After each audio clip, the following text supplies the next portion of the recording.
Coach, congrats on the victory tonight. If you could give us a opening statement about the game this evening. Sure. That was a great ball game. Tough conditions to hit. And I thought both pitchers, Ryan was obviously outstanding. I thought Mason was outstanding for them. We just happened to get, Appel's big hit to kind of break it open a little bit, get us in scoring position. And then both Hayden and Caden did an awesome job of staying on the baseball and using the whole field to hit and keeping it low. Just really, really tough night to hit. Really good night to pitch. It doesn't take anything away from either pitcher, but I thought it was a very well-played game by both teams. So we're excited to win, and I'm sure Kentucky will do great tomorrow.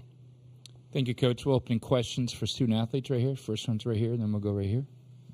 Richard Zane, TexAgs.com. Ryan, with your story and missing all of last year with Tommy John surgery, what does it mean for you to come out on this stage or through your last pitch as a freshman and have this kind of night? Yeah, just super grateful to be back. I mean, last time we were here, there's left with a little sour taste in my mouth, and to be able to come back out with this group of guys and do what we did, I think it was just a test to who this team is. We've shown that we can do it in a variety of different ways, and to be honest, we just enjoy being around each other, and the more days we can be around each other, we're truly being grateful for them. Go Kendall, one, two, three. I thought you raised your hand, sorry.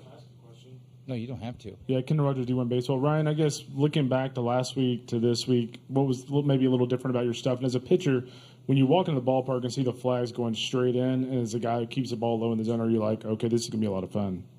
Yeah, I think after last week, as soon as I came out, there was some frustration. But once we made the last out, all that went away, and it was super fun. I mean, we just won an opportunity to come to Omaha. So I thought that went away pretty quick. But those first couple days afterwards, there was maybe some thinking, maybe a little bit of overthinking, but truly coming back to neutral and understanding that what I've done all year has led to some success, and nothing really needs to change. There doesn't have to be a drastic change. So showing up to the park, I think we knew what the conditions were, and that definitely had a play in it, but also just staying true and doing what we do and letting kind of everything play out how it played out. Okay, question right there. Mark Passwaters with Rivals. Caden, this was for you. First, can you walk us through your RBI at bat? And second, how tough was it to kind of make the shift from second to third there when Jace had to come out after you've been playing second pretty exclusively for a while now? My at bat to score a couple runs was the guy was throwing a slider cutter thing and a heater, and I got a hold of one of his cutters. He left it a little too much over the plate, but I pulled it foul, and he threw me a heater that got too much of the plate, so I was able to handle it. And then making the shift over to third is not as bad as I think it seems. I mean, I take ground balls there, second base, shortstop. I mean, it's nothing different except for the ball comes a little faster. So I was able to make able to make a play. We're gonna go there and we'll go right here. Matt Tallerini from World Baseball Network. Ryan, what's it just like to have a guy like Jackson behind the dish be such a commander to you guys as a whole for the pitching staff? And then just keeping the 7 guys behind you active, 9 flyouts, 6 groundouts, also with 4 strikeouts. How do you just feel like the biggest tempo for you and your mechanics coming out of tonight? Yeah, first off with Jackson, I mean, it's great to have trust in a guy back there and have a good relationship and be able to know what each other needs to kind of keep going. So we've had a great relationship, and it's been super fun to be able to basically go to work with him every day. And then just, I guess, keeping the guys in the game is just we play really good defense. So we know that when the ball's hit to somebody, we have the utmost confidence that majority of the time that it's going to be an out. So that's an attest to what our guys do and the work that they put in, and gives us confidence to fill up the zone and make other guys beat us. Last 2 questions here and there. Tyler Shaw with KBTX. Caden, just what has this postseason been like for you, kind of, getting back into the lineup and stepping up to the challenge and just this College World Series experience for you? I mean, it's amazing. Anytime you can play playoff baseball, it's amazing. The fans are crazy, especially in Olsen Field. and our teammates and my teammates are ultra supportive of everybody. We have each other's backs and we play for each other. Like Ryan said earlier, I mean, we have full trust in everybody in that dugout. So it's amazing when a team can come together like we are, and and enjoy being around each other so much where we can win ball games, and it's super fun to play. Last question for the players right there. Brown at the Bryan College Station Eagle. Hayden, as a guy who's kind of commanding the vibes in the dugout, how were y'all approaching Prager? Were you talking to him, not talking to him? What was kind of the situation in there? I would not say that I was commanding the vibes in there. I think you had a guy the fact that Braden's in there and he's like the loudest one in there, and he just had surgery. I mean, I don't know. It's so dang cool to see. Our team is so selfless, and I mean, that's the beauty of playoff baseball, is just playing for each other. So I would definitely not say I was the king of vibes in there. I think Braden did a great job. You got guys like Hank Bard in there doing a great job. So it takes a village, man. Oh, with Prager? Oh, I didn't say a word to him. Are you kidding me? Think I'm gonna be that guy who goes over and says something? No way. No way. I'm not that guy. No chance. Gentlemen, thank you very much for your time.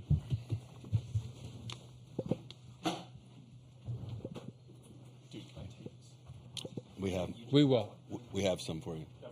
Yeah. You might be back here again, so that's why we need to keep it.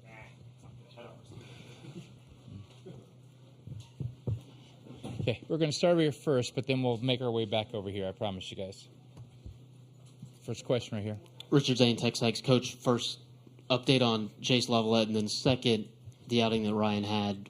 What does that mean for the team itself moving forward in the tournament, and then also see a guy like that after what he's been through the last year and a half or so? Yeah, I mean, that's the first two games we've been here. That's about how we drew it up, So I was glad to see him get a little bit of a cushion.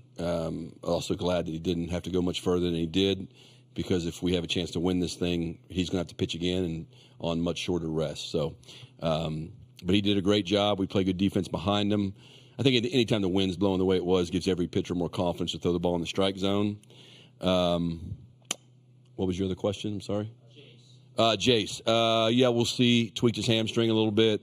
Thankfully, we don't play tomorrow. So we got a good, hopefully, a little bit less than 48 hours to see if we can get him functional to do something on the field. So, yeah.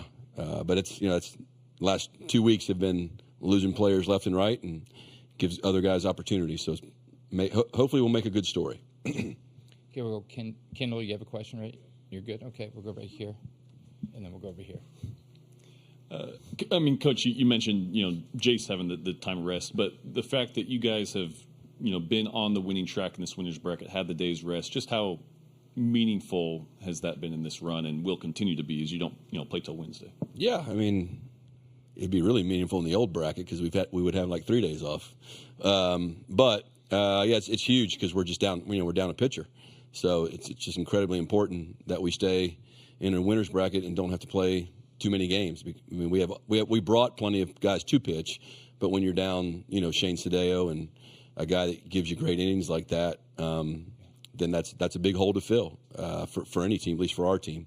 So the fact that we get an extra day's rest here, and hopefully just have to win one, I've been in this situation before, 2016, and we had to win one game, and Coastal Carolina had to win 3, and they did. So we've won a couple ball games, but we're not where we want to be yet. Okay, we're going to finish over here, then we'll come back over here. Coach, I guess starting off, just a follow-up on Jace. Did the game situation have anything to do with taking him out, or was that kind of, something he'd probably come out of the game regardless of what the situation was? He wanted to stay in the game. Being up 5 helped a little bit. I actually wasn't worried about the hitting and running the bases. It was just playing defense, right? And so being up 5 with the wind blowing in, the wind blowing definitely played a role. We were able to get him one more at bat. He struck out, but we were able to get him one more at bat, so that spot in the lineup didn't come. Grahovic and Bell both took balls in the outfield all week, including while we were here. I've seen Gavin play all 3 outfields before, and Kent obviously has incredible value. He can play all 4 spots in the infield. So Jack Bell has played third, short, and second for us this year. So we feel good about the versatility. But yeah, we only brought 13 position players, so it's getting a little thin. Okay, we're going to zigzag back here with everybody. You know, Roger's doing baseball. Jim, just looking at Ryan's performance, what did you kind of see from him stuff-wise? As many times as you've been here, where does that kind of rank in terms of just stellar performances on the mound from one of your teams? Yeah, well, 2015, Alex Young had a no-hitter going against Vandy for us at TCU.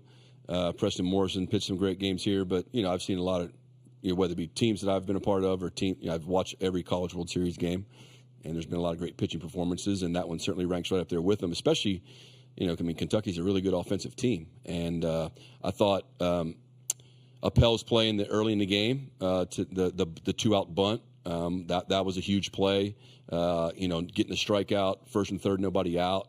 I'm sorry, one out. That was a huge pitch right there. But he had all three pitches going, and they were he filled up the strike zone enough where I think Kentucky started swinging more and got him some early outs in some situations to where he could pitch deeper in the game. And same thing for Stewart. I mean, Josh Stewart did an incredible job. We got Oshimbeck up. We didn't have to pitch him, so that was big. Okay. We'll raise your hand. Let's one in the back, then we'll come back here to you. Last three. You're good. Okay. Carter Carls, 247 Sports. Schloss, when did you know that you wanted to start Ryan Prager against Kentucky? And I guess, do you think Justin Lampkin will be available to start for Wednesday's game? Yes, he will be available to start. I'm not telling you he's gonna. I want to see who we play, see how Justin feels, get a feel for our team, the matchup, and the conditions. But we just knew going into the tournament, once we lost Shane last weekend, we were going to have to get creative. We're going to have to see what the matchup is, and just felt like it was actually more about when to pitch Cortez than it was to pitch the two lefties. That was the decision, was when can Cortez pitch and who does he match up best against, and we felt like the best matchup for Chris was against Florida. Okay. Last two questions, right here and right here. Mark Passwaters with Rivals. Coach, I was hoping to get your thoughts on a few of your older gentlemen, Mr. Schott, Mr. Burton, and Mr. Appel. You know, the impact that they had, not just on tonight's game, but the season as a whole and their influence in the locker room. Yeah, just incredible people, you know. Like I said, I think you take those three guys, plus you throw in Braden. You got to give credit to where they came from. So you got to give a lot of credit to David Esker on Braden Montgomery. You got to give credit to the coach at Columbia and the coaches at Michigan and the coaches at Penn, because they developed these incredible young men. They come from great families. They were already awesome people. But it's really neat to see those guys come, you know, to a big SEC school. They're so appreciative and thankful for the resources they have at a place like A&M. And they're good players, and they don't get freaked out by, you know, all those guys played in postseason. Shots played in a regional. I don't know if Teddy has, but did he play in the World Series? I don't know. But Shots played in regional too as well. So, you know, they're just cool, calm, steady, and I really think, you know, for the bulk of the season, the secret sauce of our offense has actually been those guys, because Grahovic and Lavalette and Montgomery, they're superstar players. Those guys are good college players and potentially professional baseball players, but having that age of player there in a row after those guys creates depth. I know if you talk to the other teams in our league, they'll say a lot of great things about Jackson Appel and what a tough out he is. Last question right here. Travis Brown with Bryan College Station Eagle. Coach, I know you certainly want Prager to go out there and be efficient, but when you have a guy throwing a no-hitter, you mentioned your short staff pitching, does that make things a little trickier because you want to see him go out there and succeed, but you also want to minimize pitches, leave him for later games? Yeah, and that would have been had he kept that going, that may have been a decision I had to think about in the 8th, 9th inning. More than likely, a guy gets a chance to throw a no-hitter in the College World Series. I'm not going to take the ball from him, and we'll just worry about it later. But maybe he'll do it again. Coach, thank you very much. Congratulations. Thank you, guys. On the win. Appreciate it. Have a good night. Thank you for your time.